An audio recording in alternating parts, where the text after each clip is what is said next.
देखिए ये प्रश्न को सॉल्व करना है, ठीक है।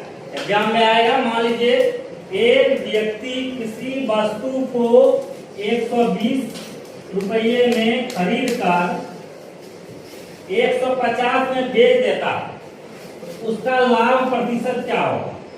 ऑप्शन दिया हुआ है आपके पास 50%, 75%, 25% और 30%। तो बिना इसे हम हल किए ऐसे तो टिक नहीं लगा देंगे। यदि लगा देते हैं तो क्या हो जाएगा, गलत हो जाएगा। तो इसको पहले बनाने के लिए सीखेंगे। पहले भी आप लोगों को पिछली कक्षा में हमने सिखाया है कि लाभ कैसे निकाला जाता है, हानि कैसे निकाला जाता है, क्रय मूल्य किसे कहते हैं, विक्रय मूल्य किसे कहते हैं। ये सब सारी चर्चाएं हमने पिछली कक्षा में कर लिया है, ठीक है। अब उसी आधारित इस प्रश्न को हल करना। कैसे हल करेंगे, कैसे हल करेंगे? देखिए कह रहा है कि एक व्यक्ति किसी वस्तु को 120 रुपया में खरीदता, मतलब किसी भी वस्तु का जो दाम है वो कितना रुपया है, 120 रुपया। लेकिन वो 120 रुपये में क्या कर रहा है, खरीद रहा है, क्रय कर रहा है, ठीक है। और बेच कितना में रहा है, 150 रुपया में। तो कहा कि लाभ प्रतिशत क्या होगा। पहले तो लाभ निकालेंगे तभी तो प्रतिशत निकालेंगे। तो लाभ कितना होगा। तो किसी वस्तु को जब हम खरीदते हैं तो उसको क्या बोलते हैं जी, क्रय मूल्य। क्रय मूल्य क्या बोलते हैं, क्रय मूल्य। तो क्रय मूल्य हमारा कितना है, 120 रुपया।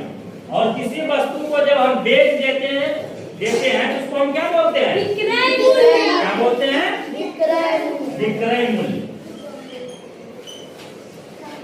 विक्रय मूल्य को इंग्लिश में क्या बोलते हैं, सेलिंग प्राइस। सेलिंग प्राइस क्या बोलते हैं, सेलिंग प्राइस, ठीक है। तो क्रय मूल्य हमारा निकल गया 120 रुपया और विक्रय मूल्य कितना निकल गया, 150। और क्या कर रहा है, लाभ निकालने के लिए, और उसका क्या प्रतिशत भी। तो लाभ बराबर सूत्र क्या होता है जी, लाभ बराबर सूत्र क्या होता है, विक्रय मूल्य माइनस क्रय मूल्य। क्या, क्रय मूल्य। क्रय मूल्य कहने का मतलब है कि लाभ निकालने के लिए हमें क्या करना पड़ेगा, विक्रय मूल्य माइनस क्रय मूल्य।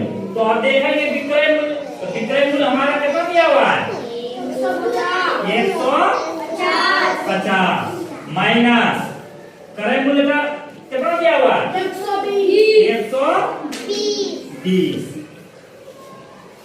तो 150 में 120 को माइनस कर देंगे कितना हुआ, 30। कितना हुआ, 30। तो ये 30 रुपया का क्या हुआ, लाभ हुआ।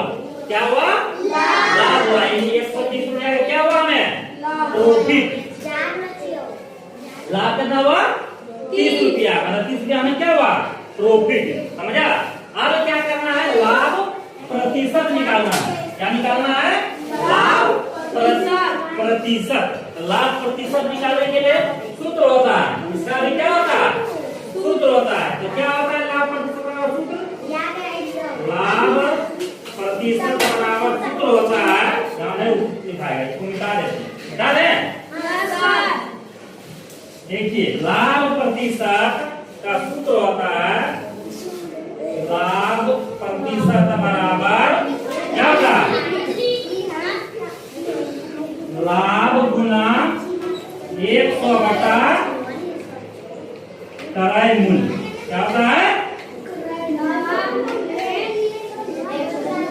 समझा। क्या होता है, लाभ प्रतिशत का सूत्र क्या होता है, लाभ गुना 100 बटा क्रय मूल्य।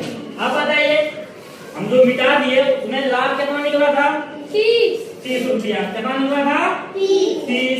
तो लाभ के क्या लिखेंगे, 30। गुना कितना है जी, 100। बटा क्रय मूल्य कितना निकला था, क्रय मूल्य कितना है, जो जिस वस्तु को हम खरीदे हैं 120 रुपया में, यहाँ क्या लिखेंगे, 120, ठीक है, लिख लेंगे ना। अब देखिए ये कटने वाला है, कहीं कटेगा, कटेगा, 1 0 1 0 काट दिया। 6 दूनी 12, 6 दूनी और इसको भी कर रहे हैं 15 दूनी 30। अब 2 तिया और 2 पंचे 10। ठीक है, और कटेगा, देखिए ये 3 5 से कटेगा, 5 तिया 15, 5 से कटा। अब यहाँ बचा कटा 5 और यहाँ 5, तो कितना हुआ 5 8 दूना कटा था, ये प्रतिशत है, 5 दूना 5 कितना हुआ 25, तो कितना हुआ 25%। आंसर कितना हुआ 25%। मतलब किसी वस्तु को हम 120 रुपये में खरीदे और 150 में बेच दिए तो लाभ प्रतिशत क्या हुआ, वही निकला 25%। अब देखिए यहाँ ऑप्शन दिया हुआ है, 4 ऑप्शन दिया हुआ है, कहीं 25% है? कितने नंबर ऑप्शन में है? Option number C. ये आंसर क्या हो गया, C is the correct answer. ठीक है, सी इज द